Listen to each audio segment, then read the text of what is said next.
Gente, bom dia. Eu só estou testando se eu consigo ouvir vocês e se vocês conseguem me ouvir, porque eu uso Sim, aqui um equipamento meio moderno e ele é sim. cismado Conseguimos te ouvir. Você consegue nos ouvir? Então, pronto. perfeitamente, claro, né?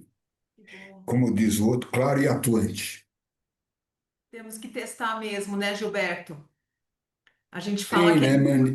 A exata, gente, mas não tem nada de exato, não, né? Sempre tem alguma coisinha que pode nos atrapalhar, né?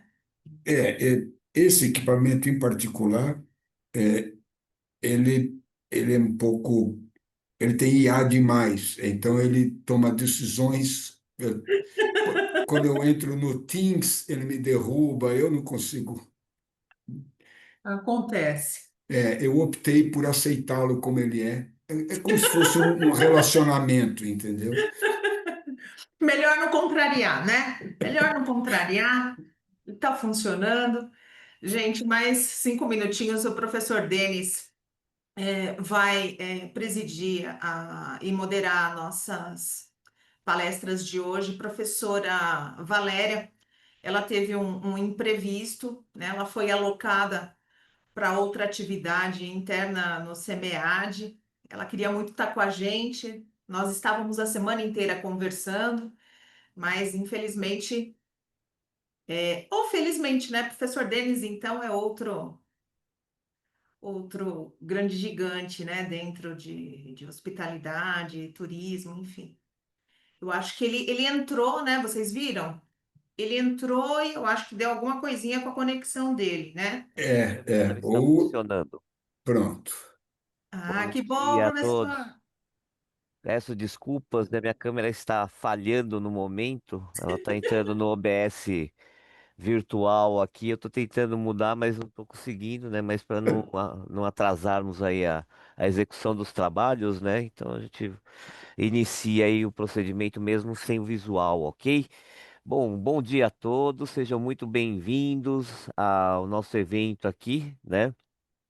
Virtual, né? Lembrando que também temos as apresentações presenciais, né? Que também são importantes, mas o ambiente virtual nos permite essa conexão, né? E dar andamento, principalmente, a pesquisas muito interessantes. Hoje, né? No nosso painel aqui, na nossa sessão, nós teremos três apresentações, né? E a Laura já colocou aqui mais ou menos a sequência, né? Então, mas para a gente reforçar, né?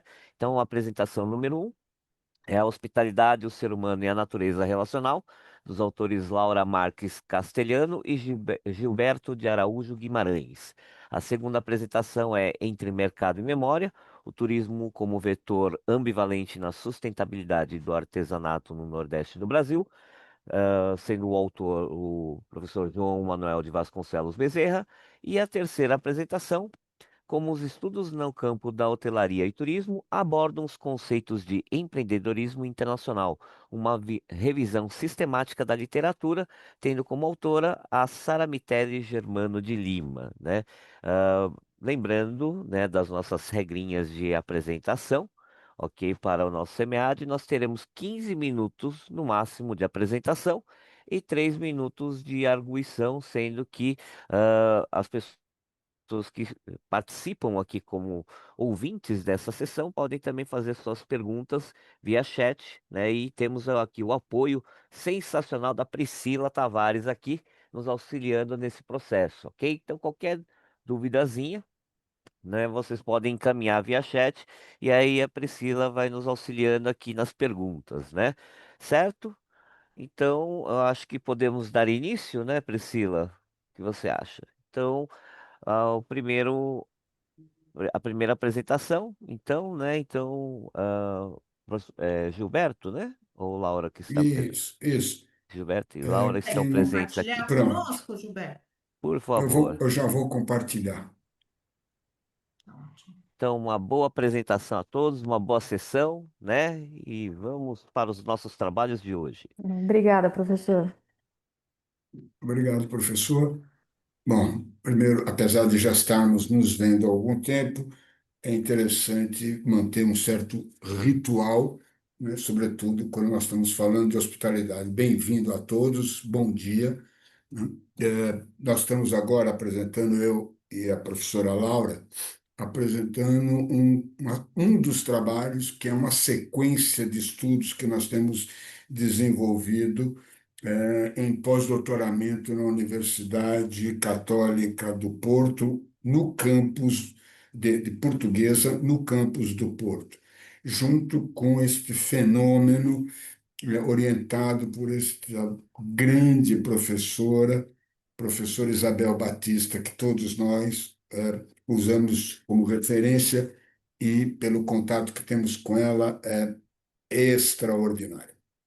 O nosso trabalho ele está focado numa visão mais, eu vou chamar de filosófica, sociológica, do que uma visão mais empreendedorismo ou uma visão de turismo e aplicabilidade da hospitalidade. Neste caso em particular, nós nos aprofundamos sobre o estudo da natureza humana, né? Então, nossa base de início do trabalho foi a natureza humana e procurando estudar a hospitalidade, tentando vincular a hospitalidade como uma característica inerente do ser humano, né? E as conclusões são ótimas, né? Elas nos trazem algumas reflexões, reflexões essas que nos deram base para outros trabalhos que estamos já publicando numa sequência de estudos sobre hospitalidade e hostilidade.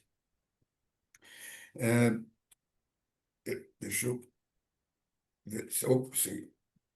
Então, na verdade, a gente, nesse trabalho, mostra que a hospitalidade é como se fosse vista como, deixa eu fazer, subir mais para poder, isso, como aspecto, como uma característica da natureza humana, sobretudo relacionando a subjetividade relacional, né?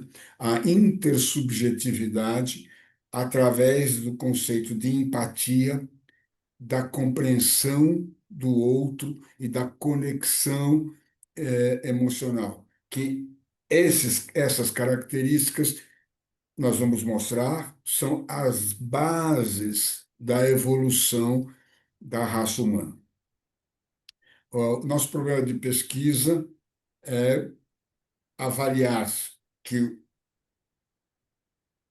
a hospitalidade tem uma relação profunda com o ser humano e com a natureza relacional típica da raça humana. Basicamente, a gente parte de conceitos de que a hospitalidade é absolutamente intrínseca ao conceito de grupo e ela é tão antiga quanto as mais remotas indicações da civilização humana, né? Você encontra isso, né, em referências em todos os momentos, desde a Grécia Antiga, do Egito Antigo, textos Homero e outros antigos, você vai percebendo a existência da hospitalidade. Então, nós mergulhamos num estudo teórico de todas as escolas filosóficas e de pensamento humano, desde as mais antigas, né, buscando as referências em Aristóteles, Platão, passando por os mais evoluindo, né, para Descartes, Tomás de Aquino, aqueles filósofos e pensadores mais criacionistas ou pensadores ateus. Buscamos todas as linhas de raciocínio. Freud, os comportamentalistas, Kant, né, trabalhando muito na ética, na moralidade, olhando Levinas, para que Levinas é essencial para quem estuda hospitalidade, mostrando que a hospitalidade, essa relação, a percepção do outro é fundamental. Chegando a pensadores modernos como Dawkins, gente muito atual, né? E todos eles a gente vai tendo encontrando alguns pontos comuns. em todos eles, praticamente em todos eles, né? A gente percebe que o ser humano é um ser relacional. Todos eles colocam esta intersubjetividade, essa subjetividade relacional como uma característica da natureza humana. Lembrando, natureza humana ou condição humana. Lembrando que a diferença entre uma natureza é o que é inerente ao humano, evolução humana. Alguns pensadores falam mais na evolução humana, buscam isso como condição humana, né? Mas tanto que seja por características inerentes como pela evolução do humano, todos eles mostram que a, a, a natureza humana comporta essa relação, essa sociabilidade. E quando você começa a estudar a hospitalidade em todas as suas linhas e profundidades, você pode perceber que a hospitalidade é compreendida como a ferramenta desta subjetividade, dessa intersubjetividade. Então, a ferramenta deste processo humano de relacionamento é a hospitalidade. E a gente conclui, muitos dos pensadores concluem, como a Batista, que a hospitalidade pode ser compreendida como consequência, mas também como causa da evolução individual e da espécie. Ou seja, a discussão nos retrata claramente que a vida em sociedade é uma condição indispensável da existência humana. E também percebemos que a hospitalidade pode ser compreendida como a causa que permite essa intersubjetividade e, portanto, que permite essa evolução. Lembrando que o ser humano é aquele diferenciado que possui e que desenvolveu o dom da linguagem e da compreensão do outro pela linguagem. Então, a gente ousa dizer que a hospitalidade é um diferencial humano, né? E que a sociabilidade e a hospitalidade facilitam a sobrevivência.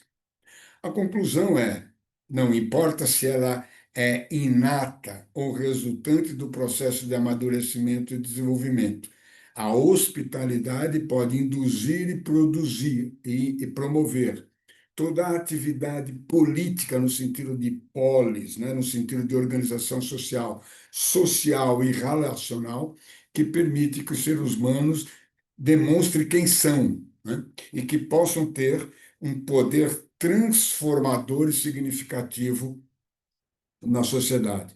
A nossa conclusão é que a hospitalidade, muito além do que a gente pensa, ela é um fator vital do desenvolvimento humano, relacional e social. Pretensiosamente, a gente elege a hospitalidade quase no pedestal de uma ciência.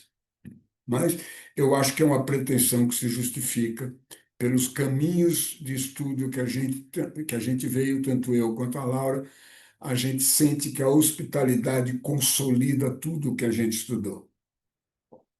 Ah, como contribuição, como consequência, uma vez você compreendendo que a hospitalidade faz parte do ser humano, por, por ser inata ou desenvolvida, eh, nós deveríamos apoiar nisso o treinamento das pessoas na busca da compreensão do outro, da empatia, da evitação da hostilidade, a evitação da rejeição pela incompreensão do outro, a rejeição e hostilidade pelo medo.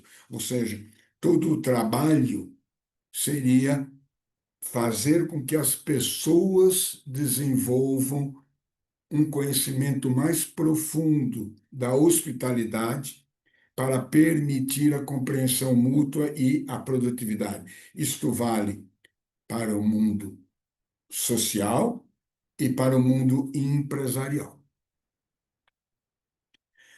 Nós usamos, evidentemente, muitas referências bibliográficas. Sintetizamos por obrigação desse resumo, alguns, como, obviamente, a professora Batista, alguns pensadores de cada escola importante, como Platão, Tomás de Aquino, Freud, Kant e Levinas, mas não basta isso. Ou seja, no artigo completo, que pensamos em mandar para publicação posteriormente, vocês verão uma lista exaustiva de pensadores.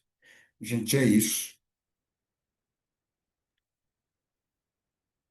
Ok. Muito obrigado, professor Gilberto, professora Laura, né? Bom, Priscila, temos algumas perguntas dos nossos queridos participantes. Meninos, meninas, sejam bem-vindos aos nossos debates e às nossas arguições. No momento, professor Denis, Hum, ninguém se manifestou aqui, ninguém se manifestou? Bom, mas então, eu tenho aqui algumas considerações, se o senhor me permite. por favor, comece então, Priscila. Gilberto, professora Laura, primeira coisa, eu achei o tema de vocês super relevante e a maneira com que vocês redigiram foi super leve, foi fluida, né? Não trouxe aquela redação, né? Então, o alarme que eu coloquei para finalizarmos a apresentação.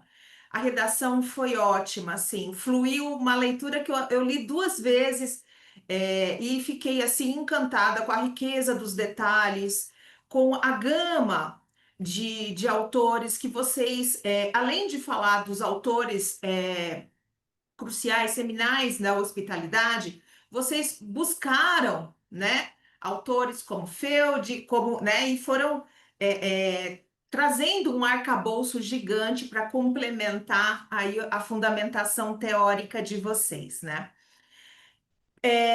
Falando um pouco aqui sobre uma questão que é super relevante nos dias atuais, né? Vocês citaram aqui a questão cultural e social, né? Como, Gilberto, professora Laura, como que vocês entendem a hospitalidade, né? Já que a gente tem esse foco tão expressivo, né, de relações humanas, né? Como que a hospitalidade nesse contexto ela pode contribuir para sociedades mais empáticas, para sociedades mais inclusivas, né? Nessa diversidade que a gente tem cultural e social no mundo. Como que vocês enxergam isso a partir do olhar da pesquisa de vocês? Professor, você fala? Não, eu estava te chamando mesmo para o palco.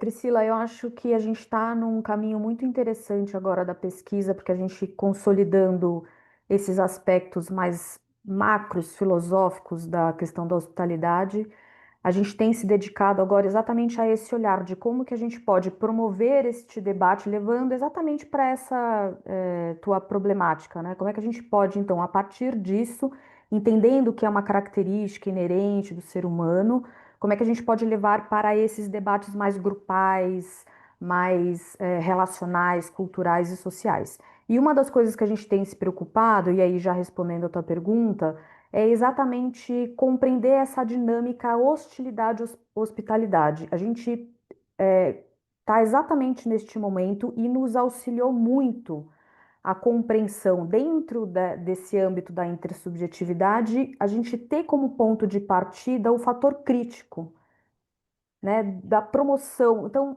o que, que de alguma forma está na base, tanto da hospitalidade, mas que de alguma forma a gente possa trabalhar, tendo agora um olhar mais de diagnóstico para as questões relacionadas à hostilidade. A gente entendeu que só dá para a gente trabalhar de fato, e aí pegando bem a ideia de Levinas e Derrida, só dá para a gente trabalhar essas duas coisas quando a gente tem um olhar crítico aprofundado de diagnóstico para essa crise caótica que a gente vive. E essa crise caótica, ela tem tudo a ver com a questão relacional. Então, vamos olhar agora para as relações de modo respeitoso, tentando trazer para as relações essa preocupação com o outro, mas vamos também tentar entender e compreender essa relação crise que a gente tem relacionado e por conta desse debate hospitalidade e hostilidade, a gente consegue de alguma forma agora traçar um panorama mais macro. Não é um caminho fácil. Toda vez que a gente fala de ser humano, é um caminho muito difícil e complexo, mas a gente precisa começar de algum lugar. E a gente optou por começar exatamente por esta relação entre essas duas forças, né? Porque eu acho que é o que está no cerne da Isso. nossa preocupação. Priscila, um ponto importante, isso já evoluindo nas continuidades de nossas pesquisas e trabalhos, inclusive alguns já publicados. Quando você considera que a hospitalidade é uma característica natural, inata ou desenvolvida, fica um tanto estranho a gente perceber que todo o processo de gestão desta hostilidade ou desta hospitalidade esteja se baseando em leis, regras, nada contra Pete Rivers, né? Ok? Mas leis, regras que estabelecem premissas, limites e deveres. Quando a gente percebe que é exatamente o oposto, não é pela regra que eu sou hospitaleiro, não é pelo impedimento de uma regra que eu deixarei de ser hostil ao, ao novo, ao diferente, né? Ou seja, eu teria que trabalhar nesta busca dessa percepção empática do outro. Agora, é um trabalho difícil, sem dúvida nenhuma. Se fosse fácil, é a resposta de US$ 1 milhão, né? Fácil. Eu acho que é um trabalho de formiguinha e é um trabalho multidisciplinar. Deixo aqui registrado que é um campo, a hospitalidade, ela é um campo multidisciplinar. Quanto mais a gente conseguir trazer a complexidade para o que é, trazendo as outras visões para o tema da hospitalidade, a gente vai conseguir caminhar como contribuição para o campo, sem dúvida nenhuma. Muito bem, gente. Concordo com vocês, em gênero, número e grau. Obrigada, viu, pela participação de vocês, que nos abrilhantou aqui na abertura do CMEA de 2025. Professor Denis, suas Opa. considerações. Bom, a gente fala muito sobre hospitalidade e tem o fenômeno contrário, que é a hostilidade, né? Então, bem frisado pelo professor Gilberto, né, e pela professora Laura, né, essa questão é que está muito mais em voga no contexto atual, né? Infelizmente, né? A hospitalidade deveria ser o fenômeno que deveria regir a nossa sociedade pós-pandêmica e, na verdade, nós temos o avesso, né? E é importante a gente começar a levantar que muitas vezes, né, até a visão de hospitalidade incondicional de Derrida, né, que muitas vezes a gente fala que é impossível, ela na verdade se torna cada vez mais necessária, né, esse repensar na nossa sociedade, né? Então, tipos de estudo como os desenvolvidos, né, pelo núcleo da professora Isabel, né, como a gente brinca, né, aqui no Brasil, né, que é um núcleo teórico muito forte, ele precisa ser reforçado. Né? Por quê? A gente está indo para um tecnicismo muito grande dentro da nossa área, infelizmente, né? Esses novos parâmetros de avaliação da CAPES nos ferem profundamente quando a gente fala nessa questão de desenvolvimento de conceitos teóricos, né? Porque agora a gente entra numa parametrização desnecessária, né? A gente sabe que a nossa área, que é a área de ciências sociais aplicadas, ela depende muito dessas pesquisas qualitativas. Né? Então a gente precisa abrir espaço, abrir caminho novamente para que a gente retome esse tipo de pesquisa, né? Que é tão importante para gerar conhecimento, né? Só o tecnicismo ele cerceia, né, as discussões que são importantes em sociedade. Então, eu parabenizo os dois, né, porque é uma luta, os três, né, na verdade, né, porque é uma luta árdua, né, a gente manter esse tipo de pesquisa dentro de um quadro cada vez mais restritivo, né. Bom, acho que temos alguma questão, Priscila, de alguns alunos? Não, só parabenizações, né? Acho que é importante a gente reforçar, Isso. né, Priscila? Você pode fazer uma Claro, leitura para os nossos colegas aqui? claro. O, a Sara, ela colocou aqui para a gente no chat que achou a pesquisa super relevante, que ela conseguiu, né, fazer relações com questões culturais e como as características de algumas culturas destacam ainda mais alguns aspectos da hospitalidade, dando os parabéns. E é, Gilberto aqui falando que gostaria de parabenizar também aos autores do artigo pelo excelente trabalho. No momento são esses. Ok. Gente, gente, muito obrigado. E professor Denis, Uhum. sensacional. Sua colocação é essencial. Realmente, a ditadura da quantitativa diminui muito a possibilidade de um estudo mais profundo qualitativo, né? Deveria ter um equilíbrio maior entre esses critérios. Concordo plenamente consigo. Muito bem. Muito obrigado, então, os professores, parabéns pela apresentação. E vamos agora para o nosso próximo autor, né? Professor João Manuel, seja bem-vindo, né? E vamos para a nossa segunda apresentação aqui, que é o tema Entre Mercado e Memória, o turismo convertor ambivalente na sustentabilidade do artesanato no Nordeste do Brasil. Bom, Bom dia a prof- todos. Muito obrigado, professor Denis. Bom dia, Priscila. Bom dia aos colegas. Parabéns ao Gilberto novamente, à Laura. E as anotações para a nossa última colega, que vai apresentar também, que é a Sara. Eu vou compartilhar aqui a minha tela com vocês para falar um pouco sobre a minha pesquisa, que tem como... Vocês conseguem ver? Conseguimos. Deixa eu só Conseguimos sim. ampliar aqui a tela para o modo de apresentação. Só um minuto. Pronto. E aí, a nossa pesquisa, né, minha e do professor Diogo Elal, que é daqui da Fundação Joaquim Nabuco, em Pernambuco, decorre de um projeto que também tem o tema do artesanato e as práticas de artesanato como foco. E a gente, quando montou esse trabalho, quando elaborou essa pesquisa, ampliou essa vertente também para a questão do turismo, que tem essa ligação muito profunda não só com os saberes tradicionais do artesanato, mas também com essa prática que movimenta não só a cultura, mas também fomenta as questões econômicas de desenvolvimento para essa categoria de trabalho, de cultura e de simbolismo social, que é o artesanato. Então, nosso trabalho ele tem como principal vertente essas duas categorias, né? Que é a do artesanato propriamente dito e da própria questão das influências do mercado.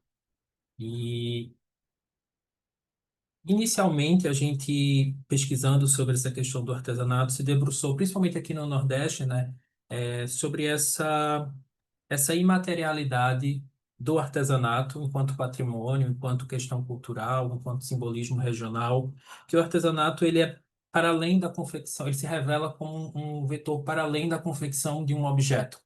Ele é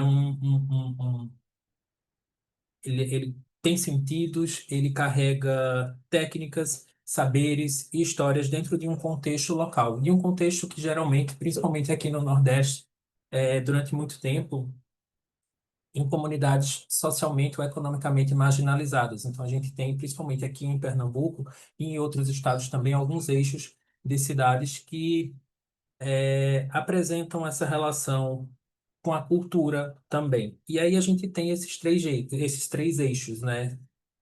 Rodeando o artesanato, o eixo da cultura, o eixo do trabalho e o eixo do território. E, consequentemente, essas implicações para o vetor do turismo, para o setor do turismo, para as práticas sociais de conhecimento. Então, o turismo aqui ele aparece, principalmente a categoria do turismo cultural, como, a princípio, um elemento de potencialidade, porque ele amplia a visibilidade desse tipo de produção, mais especificamente a partir dos anos 1950, as produções de artesanato elas passam a ocupar outros espaços de design, de arquitetura, feiras nacionais. E dentro dessa vertente do turismo cultural, a gente tem outras questões ligadas às políticas públicas de valorização das práticas culturais, dos saberes, e a possibilidade, obviamente, com a vertente do turismo, com de possibilitar essa troca cultural entre os saberes. É, Acredito que hoje no Brasil todo a gente tem alguns exemplos de feiras nacionais de artesanato que movimentam a questão do turismo, que movimentam a questão a questão social e econômica. Aqui em Pernambuco a gente tem a FENEARTE, que é uma feira nacional que acontece anualmente, então mobiliza o turismo, mobiliza as questões econômicas.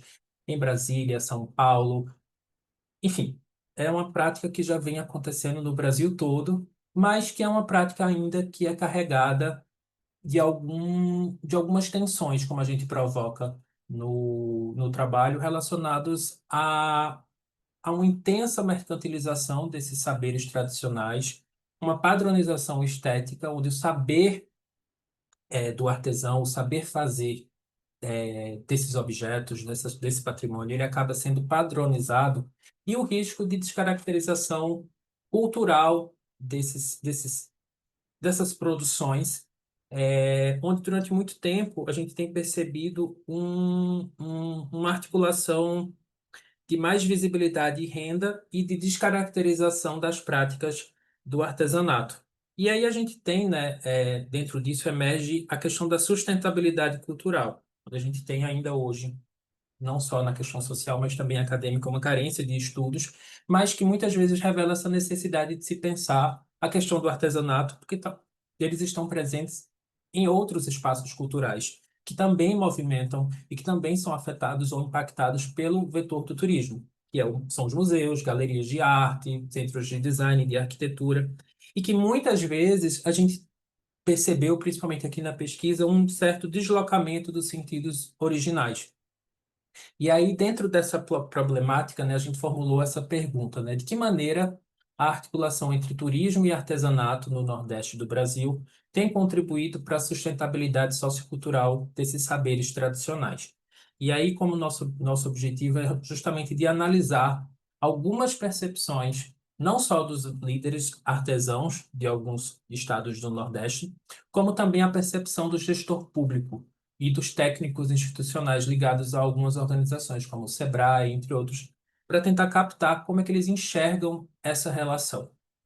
E aí, a nossa metodologia, ela é de uma abordagem qualitativa, dentro das ciências sociais. A gente fez um processo de coleta em duas etapas. A primeira, no ano de 2021, por meio de uma análise documental dos instrumentos legais, dos instrumentos que tratam sobre a questão do artesanato, das políticas públicas e das práticas culturais e do turismo, e as entrevistas sendo estruturadas com esses atores institucionais, e principalmente da sociedade civil, representados pelas lideranças artesãs. E aí a gente chegou estabelecemos algumas categorias teóricas de análise, mas a gente estabeleceu três eixos. A primeira delas é a do turismo, como canal de visibilidade para as práticas artesanais. Então a gente constatou a presença de feiras regionais, a inclusão desses polos artesãos dentro dos roteiros turísticos, parcerias com setores da hotelaria e mediações com agências de viagens. Mas, ao mesmo tempo, a gente também percebeu uma certa concentração territorial. Os resultados emergiram nesse sentido com relação a uma certa invisibilização dos próprios artesãos e as concentrações em alguns centros urbanos, como as capitais do Nordeste, por exemplo, Salvador, Recife, ou até cidades maiores, como aqui que a gente tem colado em Recife, a cidade de Olinda, e em Alagoas, por exemplo, a comunidade de Maceió e um pouquinho mais para o Nordeste. Então, essa dificuldade de se ampliar esse efeito do turismo para essas outras áreas não tão centralizadas nos polos das capitais. E aí uma das falas de uma das lideranças associativas que eu destaco aqui é a de que tem artesão que nunca saiu do interior. Então, ele não é contemplado, ele não consegue acessar alguns editais que ficam concentrados dentro dos eixos tradicionais das capitais brasileiras. O segundo eixo é o da patronização e da perda de identidade, ligada à dimensão simbólica da memória e da identidade, onde a gente tem uma ausência de constatou, na verdade, uma ausência de políticas de registro dos artesãos para esse saber fazer se perpetuar, a invisibilidade dos mestres, onde a prática artesanal é concentrada mais principalmente no produto, e uma descaracterização estética, principalmente pela ressignificação desses saberes. A gente sabe que na maioria dos objetos, quando eles passam a ocupar outros espaços, nos museus, nas galerias, etc., eles acabam ganhando novos sentidos, e muitas vezes esses sentidos são descaracterizados de sua real prática e dos seus saberes tradicionais ligados com a comunidade. E, por fim, a gente chegou nesse terceiro eixo, né, que é o da fragmentação e das políticas públicas, onde a gente percebeu, dentro do nosso estudo, que o artesanato, embora carregue uma relevância cultural, social, ele está fragmentado dentro de alguns eixos, né, e principalmente dentro de alguns setores federais, como, por exemplo, o Ministério do Turismo, o Ministério da Cultura, do Desenvolvimento Social, e que ainda persistem práticas setoriais, onde, na verdade, o que fica evidente é que se houvesse uma articulação maior entre esses setores, a prática e os saberes do artesanato seriam muito mais fortalecidas.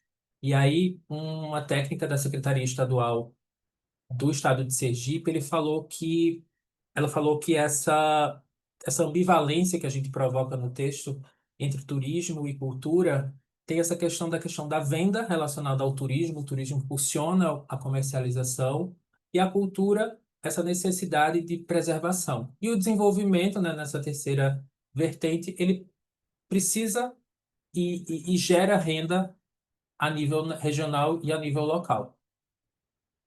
Por fim, aí a gente sintetiza esses achados, né, da pesquisa dentro desses três eixos, como o da visibilidade seletiva, onde o turismo ele vai concentrar ainda, infelizmente, essas oportunidades de conhecimento desses saberes para a maioria dos centros urbanos, excluindo ou marginalizando os artesãos do interior, uma certa descaracterização cultural dentro do eixo memória e identidade, onde as pressões do mercado eh, neoliberal, do turismo, e acabam induzindo essa padronização estética e, querendo ou não, suprimindo os saberes tradicionais.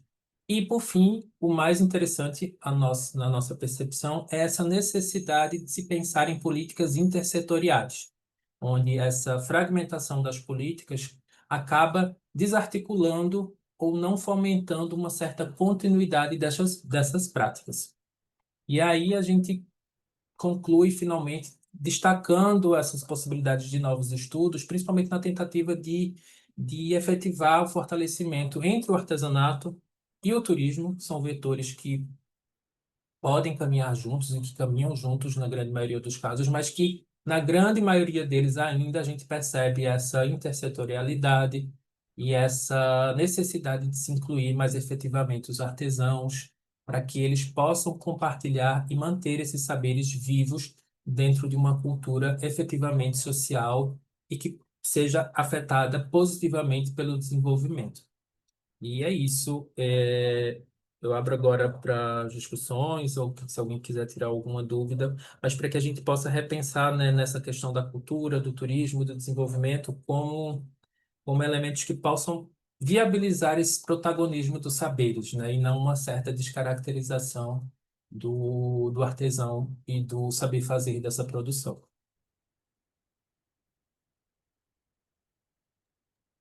Muito bem, João Manuel, excelente pesquisa e aprofundamento.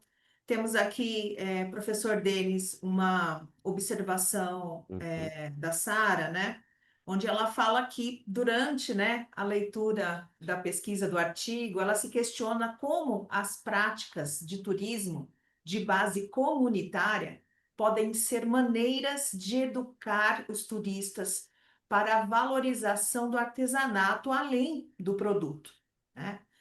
E também ela se questiona com relação se existe um risco de descaracterização do TCB como com a população de alta demanda, né? Então, é reflexivo, né? Nos faz pensar mesmo. E parabeniza o estudo, viu, João? Parabéns mesmo. Obrigado. E a gente pensar nisso como uma certa.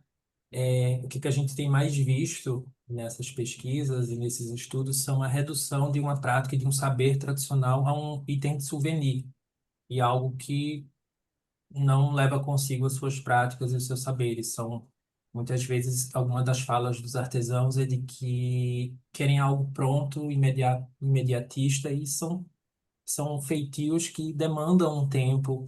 Algumas peças elas são únicas.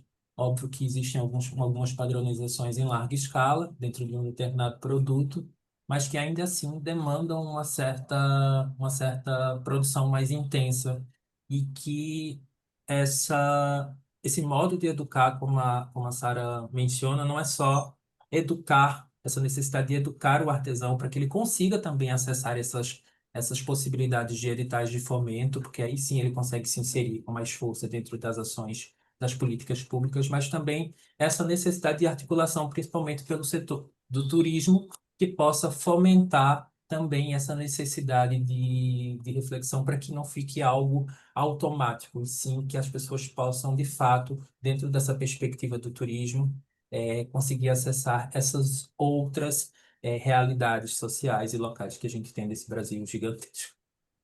Se vocês me permitem, durante a leitura da pesquisa e da sua apresentação, né, me veio uma memória afetiva bem interessante, né? Minha avó, né, fazia muito artesanato no passado, e aí passou algumas técnicas para minha mãe, né? E minha mãe, né, também passou para mim, né? Eu sei bordar em ponto cruz. Então, o artesanato é um tema super relevante para nós, né, brasileiros. Ele conta a nossa cultura, a nossa raiz, né? Ele passa de geração em geração, ele vai se aprimorando, né? E é algo que me tocou, porque me veio, né, toda uma história familiar, né, não só da cultura do nosso país, né? Vou te lançar aqui uma pergunta para debate, né? Como que você acha que o turismo, né, ele pode ser articulado junto com políticas públicas de cultura, né? Para fortalecer a sustentabilidade sociocultural, né? Para que a gente não comprometa a autenticidade, né, do artesanato, da diversidade do artesanato, como a gente vê. O que você vê sobre isso? Essa sua fala é muito interessante, porque carrega com a gente, com a maioria das pessoas, esses simbolismos, não tanto por a gente ter vivenciado algum familiar ou alguma pessoa próxima, como também da gente conseguir acessar esses instrumentos e essas produções. Óbvio que não tem nada de errado em você comprar um tecido, uma toalha, uma peça de barro para se utilizar como elemento decorativo. Isso não tem nada de errado, é justamente isso que os artesãos querem, de fato, de ter a sua arte, a sua produção diversificada e espalhada. O que eu acho, na minha percepção, que ainda carece é justamente essa necessidade de articulação. E eu acho que isso, óbvio que a gente tem vivido algumas situações de descontinuidade de políticas e de ações, mas o setor do turismo ele não é um vilão aqui. A gente coloca como destaca essa ambivalência, mas pelo contrário, ele pode justamente fomentar essa maior visibilidade, como a própria Laura falou assim, com relação aos territórios, com relação às comunidades. Mas o que a gente percebe é que eu acho que isso também vai muito não só do turismo, mas também da própria sociedade. A própria sociedade ela acaba dentro desse imediatismo do consumo, não acessando algumas informações ou algumas práticas. O setor do turismo ele tem, em certa medida, pode, obviamente, conseguir muito mais essa ampliação Mas eu acho também que essa articulação do turismo com as políticas públicas, principalmente das comunidades, para que se esse artesão conseguir acessar outras áreas, por exemplo, o artesão do interior que não consegue acessar a área do mercado nos grandes centros urbanos, ele acaba ficando de fora também dos setores de turismo.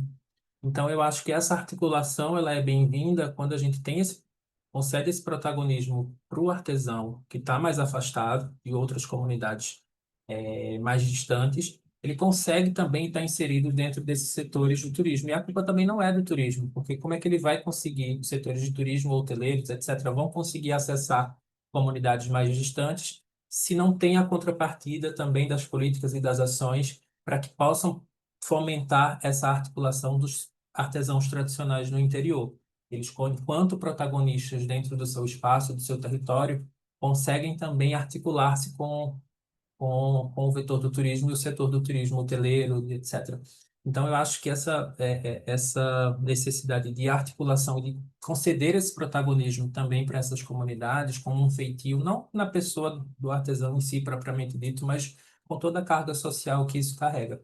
Aqui em Recife, a gente tem muitos circuitos de turismo e muitas cidades que são próximas que acabam já assim sendo contempladas com visitas, principalmente de campo, de uma necessidade de imersão mesmo dentro das práticas nas cidades, mas ainda falta bastante e a gente com certeza vai conseguir superar essas adversidades e essas limitações. E eu acho que a importância desses estudos e das nossas discussões aqui é justamente ampliar esse campo, né? Ampliar as interlocuções principalmente entre o turismo, principalmente entre o desenvolvimento social, que é o que pode levar essa maior visibilidade para o artesão. Muito bem. Parabéns. Obrigado. Ótima pesquisa. Professor Denis? Bom, vamos lá, né, João Manuel? Parabéns pela pesquisa. Eu fiquei um pouco curioso com as respostas em si, né? Queria ter acesso, principalmente, à visão dos artesãos, né? Como eles veem esse fenômeno, né? Como eles entendem esse fenômeno, né? Essa é uma visão também muito importante, né? Porque muitas vezes o que acontece, a gente gera políticas públicas e elas não incluem, né? Não tem participação da comunidade local, né? Muitas vezes o fenômeno turístico ele atropela, né? Muitas vezes a discussão que é mais importante, que é realmente o que a identidade do local, né? Conversar com as pessoas do local, né? Então, assim, eu fiquei um pouco curioso para ver os seus resultados, porque assim, você condensou eles ao final, mas tem uma riqueza de detalhamento que deve ter de informação que seria muito importante você trazer isso para essa parte, tanto de resultados quanto de discussão sua, né? Então, assim, para um artigo expandido, seria interessante você fazer essa divisão, né? Entre resultados e trazer essas informações que você trouxe a mais para a gente aqui, né, dentro da sua apresentação, né? A gente sabe que o modelo nosso é bem limitado, né? Então acaba não permitindo a demonstrar todo o conhecimento da sua pesquisa, né? Mas seria interessante você descrever isso para a gente mais para frente, né? Mas assim, eu queria saber assim, qual a visão da população, assim, só rapidamente, né? O que mais apareceu, a gente até pontuou, de certa forma, no texto, acho que aqui na apresentação a gente tentou condensar um pouco dentro dessa perspectiva dos atores, do Sebrae e também dos próprios artesãos, mas essa necessidade de eles acessarem. Eu acho que o que mais toca, nas falas dele, o que mais aparece é essa necessidade de se inserir nos circuitos. Os artesãos que não estão inseridos dentro do circuito. Por exemplo, eu vou dar um exemplo da FENEARTE, que é uma feira nacional, regional que a gente tem aqui, e que movimenta a economia durante o mês de julho. E aí, alguns artesãos, eles não conseguem acessar isso, porque eles não têm acesso a alguns editais de fomento. Então, uma das nossas visitas com as mulheres rendeiras do Alto do Mouro, em Caruaru, onde a gente tem uma forte tradição por conta das obras do mestre Vitalino, das festas juninas, etc., são mulheres que ainda assim perpassam esses saberes para suas comunidades, para os seus descendentes e até mesmo para as pessoas que têm interesse, fomentam essa necessidade de se buscar um estudo, buscar uma formação, mas para que uma das falas mais interessantes aqui o artesanato ele está vivo, você consegue acessá-lo novamente, consegue ter uma profissionalização, mas ao mesmo tempo você já tem uma formação prévia, obviamente que se tiver esse interesse em dar continuidade. Então, as duas falas que mais provocam essa reflexão é essa ausência de possibilidade de acesso aos editais e esse registro dessas práticas para que isso possa se perpetuar. Porque a maioria dos líderes e dos mestres artesãos falam que quando aquele artesão ou aquele mestre falece, o modo de fazer vai embora, se perde. Óbvio que cada artista ele é único, cada artesão ele tem um modo de fazer único, mas para além disso, aquela prática social dos saberes culturais, ela precisa ser registrada. Hum. E ainda assim, eles revelam e apontam essa ausência de registros, não para que seja feita uma cópia, uma réplica, não. A intenção não é essa, porque senão a gente estaria, obviamente, se contradizendo com relação às práticas das demandas mais imediatistas. Mas para que isso fique registrado, para que isso continue sendo perpetuado, como a gente tem, principalmente com as ações de patrimonialização, que também são muito difíceis. A gente entrevistou e dialogou com pessoas que trabalham no IFAM, e a gente percebeu essa dificuldade ainda de acessar essas práticas de patrimonialização dos saberes tradicionais, óbvio que a gente tem, né, o das parteiras tradicionais, Uhum. o das produções das baianas No no ofício do acarajé, né? na Bahia. Então, a gente precisa, eles revelam e apontam essa necessidade também de se ter esses registros documentados, essas práticas oficializadas, para que esses saberes não se percam. É, realmente, né? É a discussão que a gente faz no turismo, né? Não é um produto, né? É todo o contexto, né? A experiência em si, né? Isso, essa parte material que é mais importante, né? E uma das frases mais lindas que você falou agora é: o artesanato é vivo. É a discussão que a gente precisa fazer. O artesanato é vivo, não é algo material, né? Essa é a constatação, né? Que a gente precisa fazer essa reflexão, tá? E é por isso que eu falo assim, é esse João que eu gostaria de ver nesses resultados, João,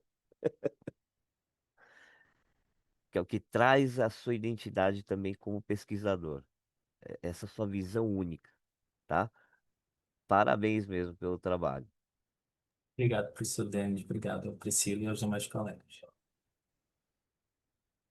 Bom, então vamos lá, encerramos aqui então com o João para ir para a apresentação da Sara Mitelli aqui, que tem como tema como os estudos no campo da hotelaria e turismo abordam os conceitos de empreendedorismo internacional, uma revisão sistemática de literatura. Seja bem-vinda, Sara, a Bom apresentação é dia. toda sua. Consegue me ouvir bem? Sim, sim. Sim, Bem, vamos iniciar. É, esse trabalho é de coautoria minha com as professoras e doutoras da UFPE, Viviane Salazar e a Iácara Pereira. E, a princípio, o estudo ele vai abordar como o empreendedorismo internacional ele vai surgir a partir de uma busca por estratégias de crescimento voltada a essa expansão na atuação mercadológica. O primeiro conceito que foi proposto pela McDougall em 89, ele vai enfatizar como esses empreendimentos eles vão começar a sua atuação para o mercado externo desde a fundação. Então, é um conceito que ele vai estar voltado a essa fundação ou atuação nos primeiros anos desses empreendimentos já nesses mercados internacionais. Embora esse conceito tenha surgido com essa questão do tempo de atuação, os estudos mais recentes eles vão estar voltados para um processo mais contínuo e amplo, que vai desde a concepção desses empreendimentos até essas gestões, a gestão dessas operações nas fronteiras, além das fronteiras nacionais. E embora a gente conheça o setor do turismo e da hospitalidade com essas características, sendo uma indústria altamente competitiva e internacional, ainda existe uma lacuna nas pesquisas que abordam tanto o empreendedorismo como a internacionalização nesse campo de estudo. E com isso, o artigo ele vai buscar responder a pergunta como é que esses estudos eles que são produzidos na hotelaria e no turismo, eles vão abordar os conceitos de empreendedorismo internacional. Para isso, com a revisão sistemática da literatura, foi adotado o protocolo Prisma, que foi executado no dia 28 de maio de 2025, e foram utilizadas 3 bases de dados, que é a Scopus, a Web of Science e o portal de periódicos da CAPES. Para isso, foi elaborado um string com algumas palavras-chave que são padronizadas, já utilizadas em outros estudos, que são os termos de International Entrepreneurship, International New Venture, Inbound Global, mas também adicionando termos que vão se referir tanto à hotelaria quanto ao turismo, Hotel, Hospitality and Tourism. E com isso, a gente deve levar em conta também que não foi adicionado nenhum intervalo temporal a priori, mas a partir das buscas e da inclusão desses estudos, os artigos que foram selecionados, eles foram produzidos entre 2007 e 2022, e para análise desses estudos foi utilizada a síntese qualitativa narrativa com apoio da análise de conteúdo de Bardan, para formar uma análise temática que vai ser apresentada mais à frente. Aqui a gente tem o diagrama do protocolo Prisma que foi executado, quando no início foram 88 estudos, que após a aplicação dos filtros de revisão por pares, foram retirados 16, depois retirados mais 5 que estavam duplicados, chegando a 67. 55 foram retirados após a leitura do título e do resumo, chegando a 12 artigos que, após a leitura integral, foram retirados mais 3, sendo incluídos 9 nesse estudo. E aqui são os grupos temáticos que foram analisados. O primeiro grupo ele vai analisar a internacionalização tradicional em comparação com a internacionalização rápida, que é um outro termo utilizado para o conceito de empreendedorismo internacional.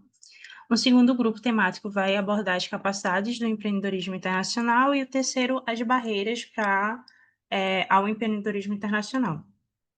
Partindo para a análise desses estudos, o primeiro grupo, com a comparação entre a internacionalização tradicional e a internacionalização rápida, eles vão trazer o EI como esse processo, como uma opção ao processo de internacionalização gradual, quando a princípio eram feitos por etapas, agora já pode ser feita desde a criação desses empreendimentos, e foi encontrado alguns termos relacionados ao empreendedorismo internacional, além do International New Venture Inbound Global, também o Early of Rapid Internationalization. E com isso, é importante destacar também, quando se trata das pequenas e médias empresas, o perfil do empreendedor, ele tem um papel decisivo nos processos do EI. E isso se dá principalmente porque uma grande parcela das empresas e dos empreendimentos do turismo e da hospitalidade, eles são formados pelas pequenas e médias empresas. Então, os conceitos do EI, eles precisam também ser adaptados para essa realidade. E aqui tem o quadro 2, que ele faz uma comparação entre essas características da internacionalização tradicional e a rápida, de acordo com cada um desses autores. Pragnall e Elby têm essa atuação internacional gradual dentro do modelo tradicional, ela vai demandar menos recursos, vai ser um comportamento mais reativo, de acordo com as demandas ambientais, e o foco primário no mercado doméstico, para depois expandir para a atuação internacional. Quando se trata da internacionalização rápida, essa atuação ela vem desde a fundação, nos primeiros anos, é um comportamento proativo e tem uma dependência muito grande dessa rede de contatos internacionais. Já Nessel vai abordar como, na internacionalização tradicional, essa atuação ela pode ter o auxílio de intermediários nos estágios iniciais, que podem ser outros empreendimentos ou escritórios que vão facilitar essa atuação nos mercados estrangeiros.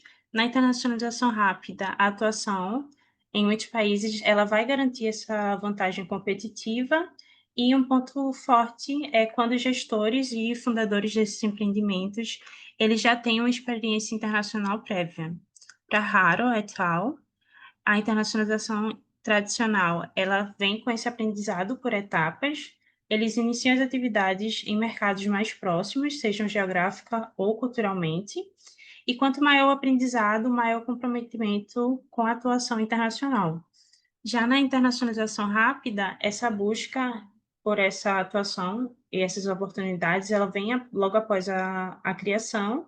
O perfil desse empreendedor ele é muito mais ativo e comprometido, e são ações que elas podem variar, tanto podem ser planejadas ou podem ter também influência desses fatores externos, levando em consideração essa dinâmica da indústria turística e hoteleira. Quando a gente passa para o segundo grupo temático, que são das capacidades de empreendedorismo internacional, existem alguns fatores que eles vão tornar esse processo mais complexo, que vai envolver essas questões ambientais, comportamentais do próprio gestor e organizacionais. Eles vão falar nesses estudos como a internet e o uso da tecnologia ele surge como um facilitador para esse processo, que auxilia, inclusive, na redução dessa percepção de risco, porque você consegue se comunicar ou se interagir com mercados internacionais com mais facilidade. E as dimensões do EI, elas envolvem o reconhecimento dessas oportunidades internacionais em conjunto com o comportamento do gestor nessa tomada de decisão. E aqui são essas capacidades que eu mencionei anteriormente, envolvem as questões internas da própria organização, as ambientais, que são o ambiente externo, e o perfil do empreendedor e essas características desse gestor. E essa imagem, que é a figura 2, ela vai sintetizar quais foram essas capacidades identificadas nesses textos. Tanto a experiência prévia internacional, que vai levar à construção de uma mentalidade global nesses gestores, e a partir disso eles vão optar por ações inovadoras, que podem ser inclusive com a adoção de tecnologias, e isso faz com que eles tenham uma tolerância maior aos riscos, porque tem uma redução da gravidade que seria esses investimentos internacionais. Isso faz com que eles tomem decisões mais proativas na busca por essas oportunidades internacionais, que, em conjunto com os fatores organizacionais e ambientais, vão facilitar a ação dos processos de empreendedorismo internacional. Chegando ao terceiro grupo de análise temática, que foram as barreiras ao empreendedorismo internacional. Então, os riscos nesse processo, eles induzem os empreendedores a desenvolverem medos que funcionam como barreiras ao empreendedorismo internacional.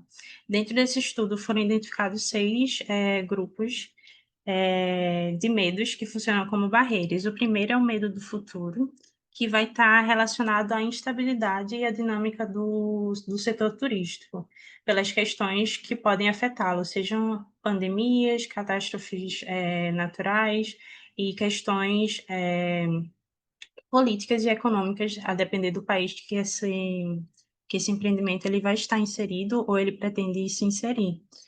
O segundo é o medo de perder o crédito ou a credibilidade, que está muito relacionado a essa dependência das relações interpessoais desses empreendedores e como o network ele é muito forte dentro do setor turístico. Os medos ambientais estão relacionados aos processos políticos, culturais e à legislação dos países que esses gestores eles querem se inserir. Medo do processo é pelas questões da complexidade da dinâmica de se inserir em negócios internacionais. Medos morais, eles vão estar relacionados ao próprio gestor e a questões internas dele. E o medo da solidão, ele é um resultado do possível endividamento desses gestores com esse investimento no empreendedorismo internacional. E aqui, além dos fatores ambientais, organizacionais e pessoais, foi identificado com esse estudo como os aspectos culturais eles vão influenciar também na percepção e na decisão, porque esse é um dos poucos estudos que ele vai estar inserido em uma dinâmica de países em desenvolvimento.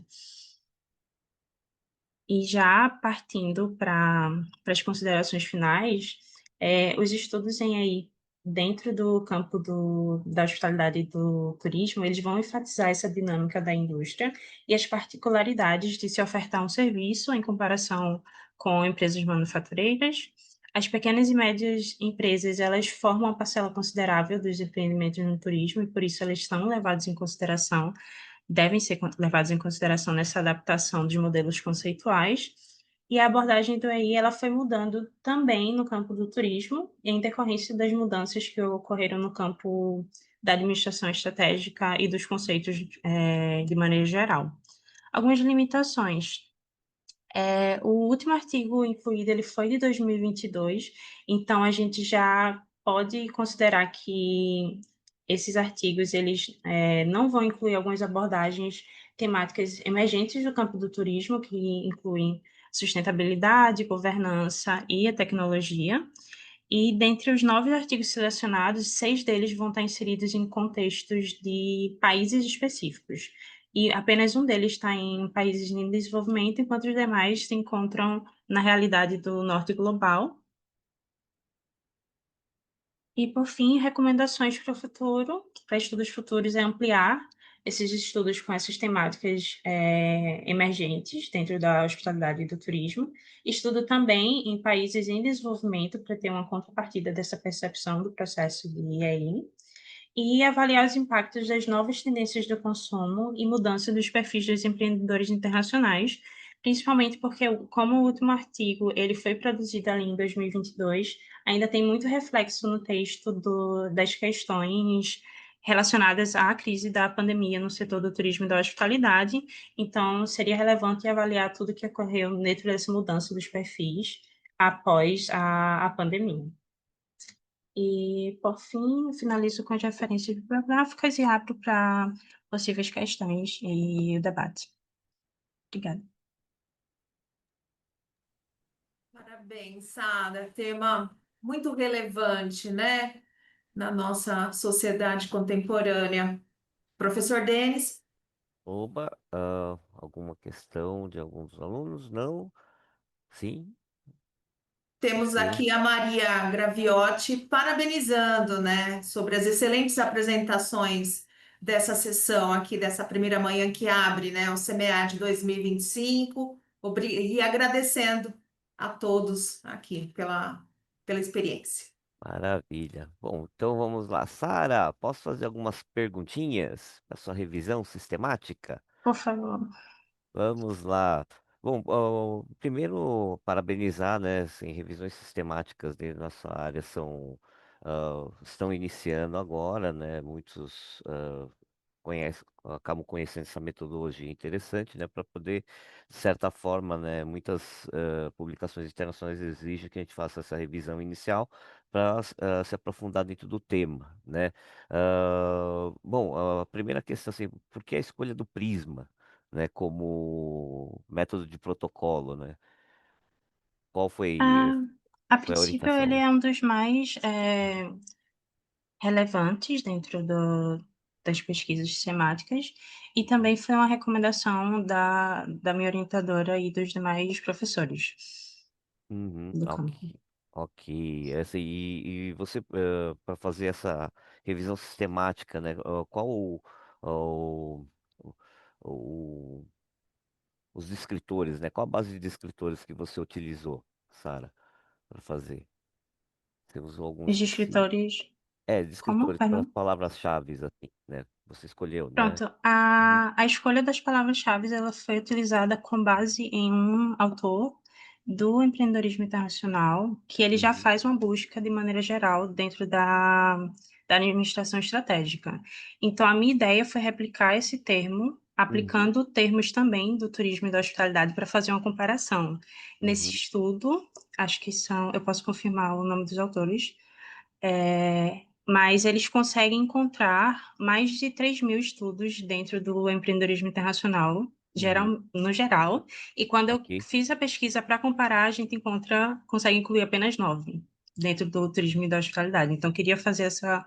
comparação para identificar quantos artigos são feitos dentro do nosso campo de estudo. Legal, legal. Assim, é importante, né? Quando a gente faz uma revisão sistemática, muitas vezes é importante você rememorar da onde Uhum. veio, né? Então, assim, você está Sim. fazendo um caminho, né, de revisão já de um tema importante. Então, assim, é legal Uhum. você também referendar quando você faz a revisão sistemática Sim. que você está utilizando um autor para que o seu descritor ganhe mais força, né? Principalmente para poder associar, né? Olha, eu comecei meu estudo, né? Ele iniciou com base nesse estudo, tá? Porque aí Uhum. você joga a responsabilidade para ele, porque infelizmente dentro da nossa área, né, Sara, a gente não tem uma base de escritores, né? Sim. E isso muitas vezes traz um certo problema quando a gente fala na revisão sistemática. Né? Porque você fala assim, olha, da onde que você tirou esses escritores?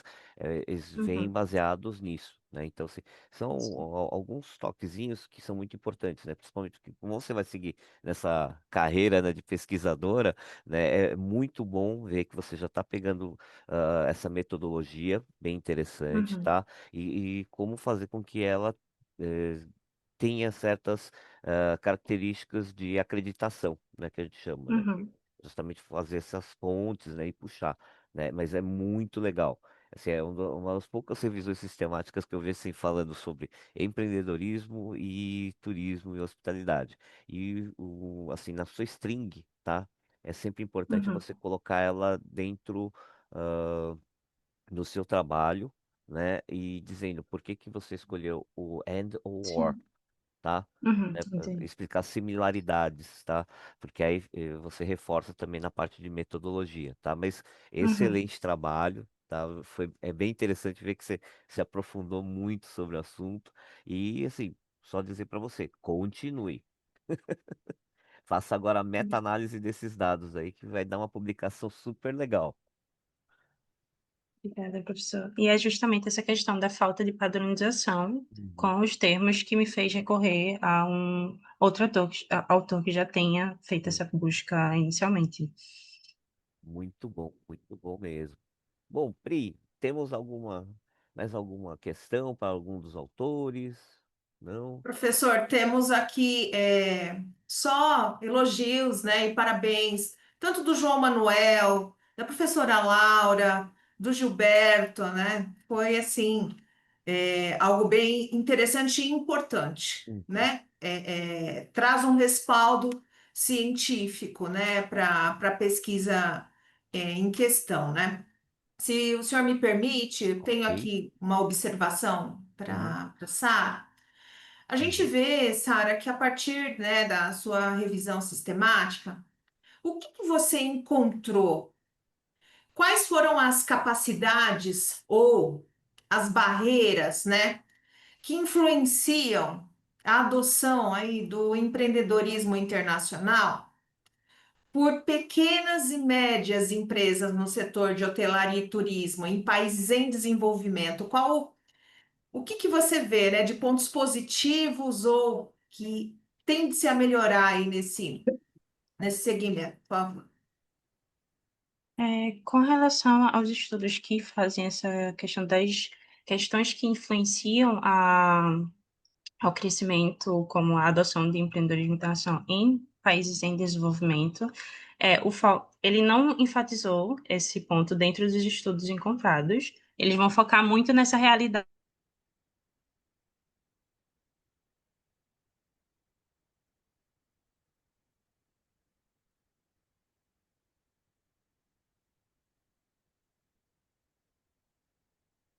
Porque enquanto os países do norte global, eles têm essa facilidade em atuar, porque tem a proximidade e já é culturalmente aceitável, nos países em desenvolvimento, que foi o estudo encontrado, que é no caso do Irã, ele tem todas as questões culturais que os gestores eles têm esse receio do endividamento, de questões que são relevantes para eles culturalmente, como isso vai afetar as suas relações dentro do network do turismo, mas também como essa complexidade em atuar em países além da sua fronteira nacional, eles podem afetar, desde questões legislativas, políticas e econômicas também.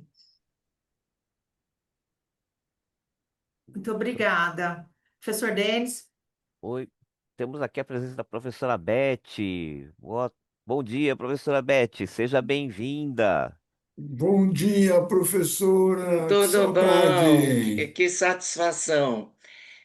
Turminha, eu estou aqui, desculpe-me, eu entrei atrasada, não consegui acompanhar todos os trabalhos, tá bem? Mas pelos comentários, eu acho que valeu esse período aqui nesta manhã.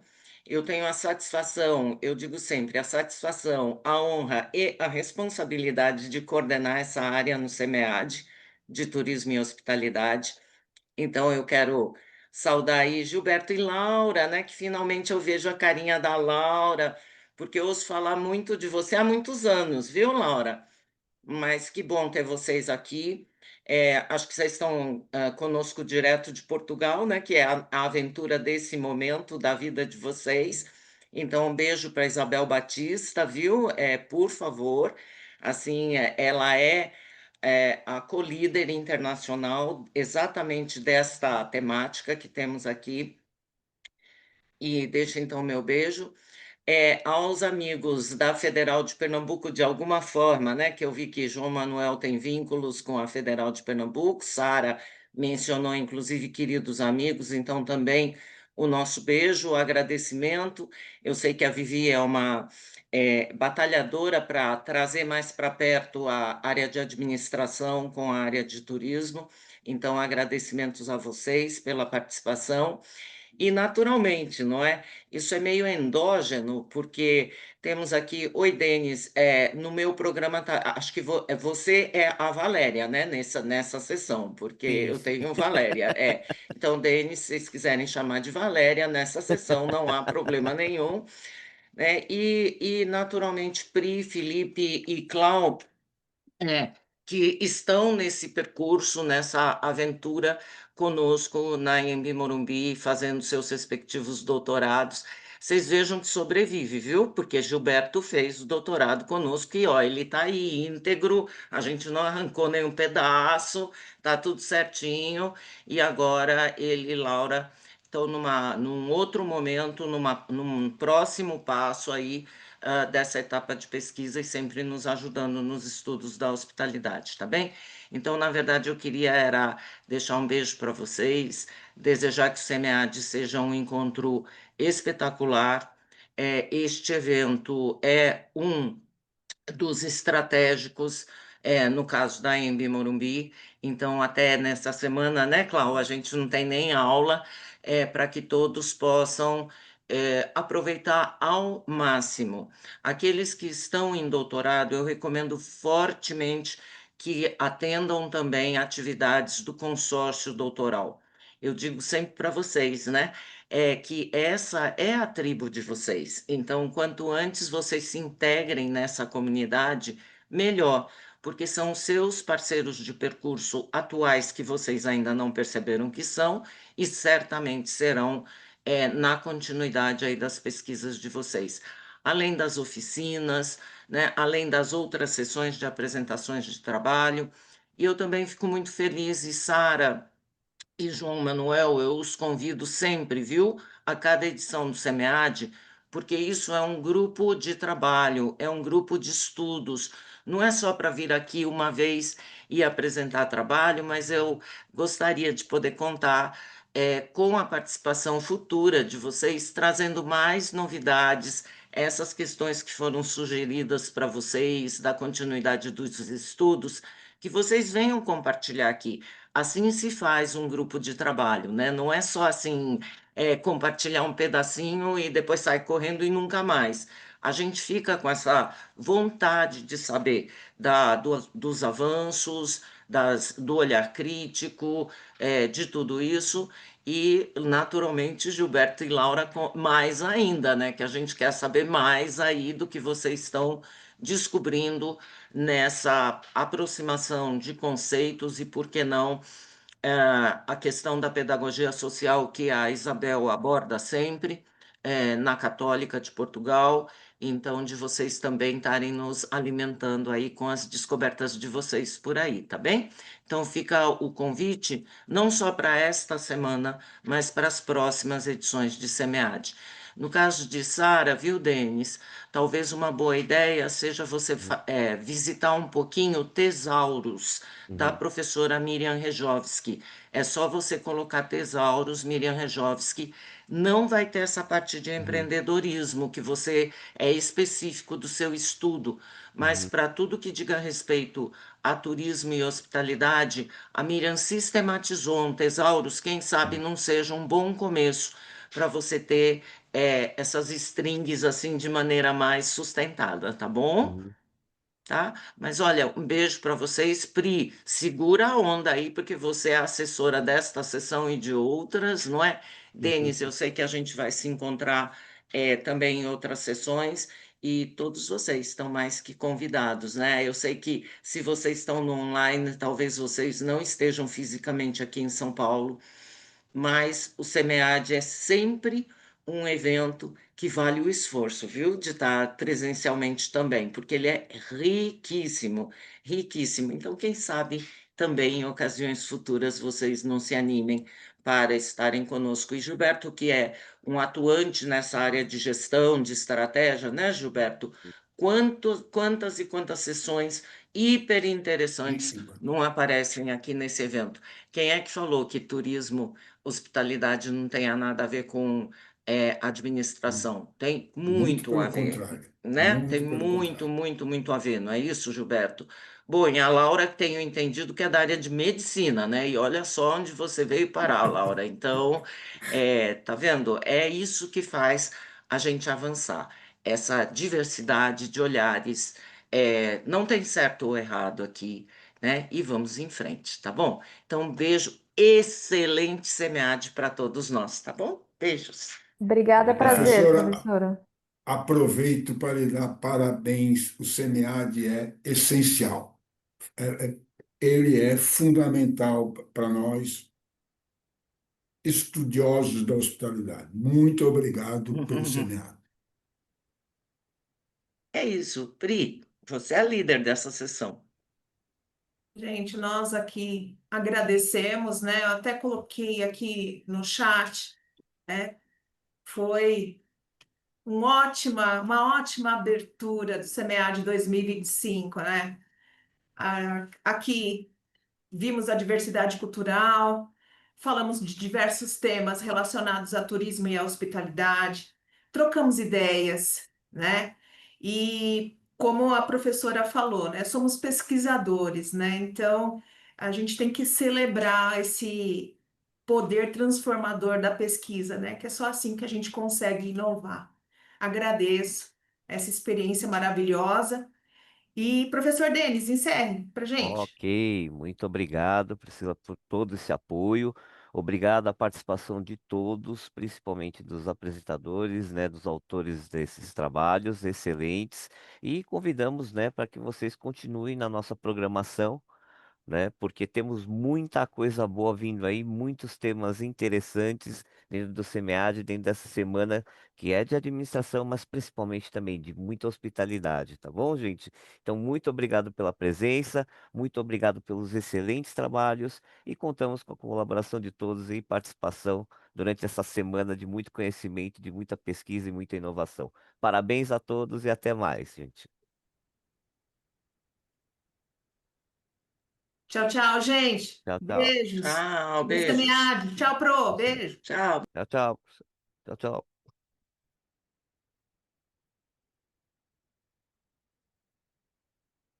Tudo tranquilo, Pri? Maravilha? Opa, seu microfone tá mutado. Ai, foi ótimo. Ai, professor, obrigada. Imagina, excelente, parabéns, viu, Pri? Muito Ai, bom, muito bom, obrigada, Pro. Se não muito bom. fosse o senhor, acho que eu não tinha conseguido, não. Teve Por uma hora quê? que eu caí, o senhor percebeu? Caiu, eu vi. Ai, professor. Normal, minha filha, normal. Home office é duro, né? Home office é terrível. Você vê, entre mortes e feridos, você sem vídeo, eu caindo, Não, tá. superamos. Acontece tudo, minha filha. Ai, ainda bem que estamos juntos. Um Maravilha. beijo, Um professor. beijo, até Nos mais. vemos. Nos vemos. Tchau, Tchau, tchau. tchau.